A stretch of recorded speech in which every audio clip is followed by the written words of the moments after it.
Universidad Industrial de Santander, Construyendo Futuro. Hola, mi nombre es Vani Sofía Lugo Vázquez y junto con mis compañeros Ángelo y Cristian, en la materia de tratamiento de señales discretas, se nos propuso desarrollar el siguiente problema. Debemos desarrollar un algoritmo de pitch shifting que permita cambiar digitalmente el tono de una melodía interpretada en un acordeón vallenato. Específicamente se consideran cambios entre 3 afinaciones predeterminadas. Antes de continuar, miremos qué es tono. Tono es un sonido característico el cual tiene una frecuencia fundamental y un conjunto de armónicos que conforman un espectro. Este conjunto de armónicos son múltiplos enteros de la frecuencia fundamental.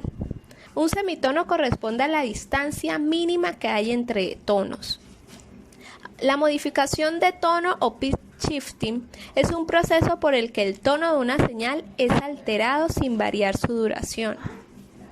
El algoritmo del cual decidimos guiarnos para realizar el cambio de tono es el phase vocoder. El cambio de tono se lleva a cabo en 2 grandes pasos. El primero de ellos es el estiramiento temporal, el cual consiste en aumentar o disminuir la duración de la señal dejando intacto el tono. Y el segundo es el remuestreo. Para el estiramiento temporal debemos tener en cuenta el factor de escala. Este se define como el factor utilizado para estirar o comprimir la duración de la señal, donde S es el número de semitonos que queremos aumentar o disminuir, y 12 representa el número de semitonos en una octava. Ahora, es importante mencionar la superposición de marcos. Aquí dividiremos nuestra señal en cuadros pequeños. Estos cuadros se toman de la señal inicial de manera que se superponen entre sí en un 75%. Este solapamiento nos permite variar la distancia entre frames para comprimir o estirar la señal. Pero ojo, dicho solapamiento entre frames genera una discontinuidad temporal en la señal, lo que genera incoherencias en la fase entre las componentes espectrales. El estiramiento temporal tiene 3 subetapas: análisis, procesamiento y síntesis. En el análisis lo que vamos a hacer es un cambio de dominio, es decir, vamos a ver el espectro de nuestra señal por medio de la transformada rápida de Fourier. Ahora, es importante resaltar que el enventanado que habíamos hecho anteriormente en nuestra señal se hizo mediante un filtro Hanning. Esto para evitar fugas, es decir, para realizar una reconstrucción casi perfecta de la señal, evitando el efecto del leakage. Aquí podemos observar la ecuación que nos representa de mejor manera ese cambio de dominio, que la llamaremos ecuación de análisis. Ahora, en esta ecuación podemos ver que XA de K corresponde al espectro discreto de análisis del iésimo frame, y el índice K hace referencia al número de bin correspondiente a la frecuencia K por la frecuencia de muestreo sobre N. Esta expresión es la señal temporal del iésimo frame. Este término representa el salto o la distancia de separación entre frames.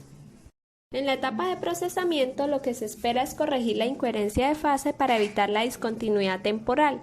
La aplicación de una transformada rápida de Fourier de longitud n da como resultado n intervalos de frecuencia que comienzan desde 0 hasta n-1 sobre n por la frecuencia de muestreo. La información de fase se utiliza para mejorar la precisión de la estimación de frecuencia de cada bin. Ahora, se tienen 2 ondas sinusoidales con frecuencias ligeramente diferentes. Estos cuadros se dividen en cuadros de n muestras. La primera onda sinusoidal tiene como frecuencia f sobre n y por lo tanto cae exactamente en la primera frecuencia de bin. La segunda onda tiene una frecuencia ligeramente mayor que la frecuencia del primer bin, aunque su energía reside principalmente en este contenedor. Para la primera señal no hay diferencia de fase entre los 2 cuadros. Sin embargo, la segunda señal, la fase del primer bin, es mayor que 0.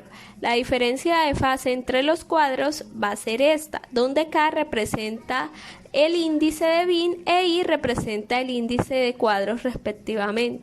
El cambio de fase se puede utilizar para determinar la frecuencia real asociada al intervalo de tiempo, donde este es el tamaño del salto dividido por la frecuencia de muestreo. Sin embargo, la información de fase proporcionada por la transformada rápida de Fourier está envuelta entre -pi y pi. Sabiendo esto, podemos obtener la frecuencia real mediante una serie de cambios y obtenemos estas expresiones. La nueva fase de cada contenedor se puede calcular agregando el cambio de fase requerido para evitar discontinuidades. Conociendo esta fase, obtenemos el espectro mediante esta ecuación. En la parte de síntesis solo sería volver la señal al dominio temporal y para ello aplicamos a cada frame la transformada inversa de Fourier. Luego esto lo multiplicamos por una ventana de Hanning para suavizar la señal. Esto se representa de mejor manera mediante la ecuación de síntesis. Ahora superponemos cada cuadro y obtenemos esta ecuación. Para el remuestreo, lo que vamos a hacer, valga la redundancia, es remuestrear la señal con el fin de devolverla a su duración original y generar el cambio en el tono deseado. Para ello tomaremos algunas muestras y descartaremos el resto. El factor de escala no será entero en la mayoría de las veces, entonces tendremos que utilizar una interpolación lineal para determinar qué número de muestras deberíamos tomar y así obtener el tono que deseamos.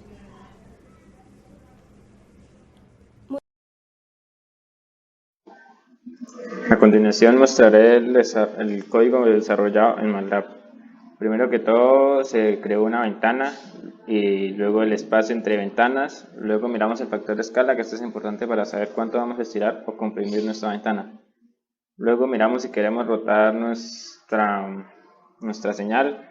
Luego también tenemos que mirar la ventana de Hanning, que la ventana de Hanning la utilizamos porque esta se parece a un impulso, ya que su energía está cerca del descent. Como esta se parece a un impulso, entonces nos reconstruye perfectamente nuestra señal. Luego inicializamos, que aquí es donde quedan los cuadros, donde miramos cuánto se comprime y se estira en tiempo la señal de salida. Y luego analizamos esos marcos y obtenemos la FFT, se obtiene la magnitud y se obtiene el ángulo. Luego de esto procesamos la FFT, que aquí es donde obtenemos la diferencia de fase, se elimina esa diferencia de fase, obtenemos la frecuencia verdadera y se obtiene la fase final.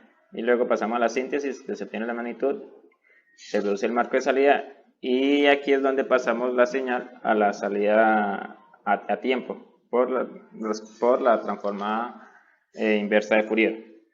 Y aquí es donde damos salida a nuestra función, donde podemos observar el audio.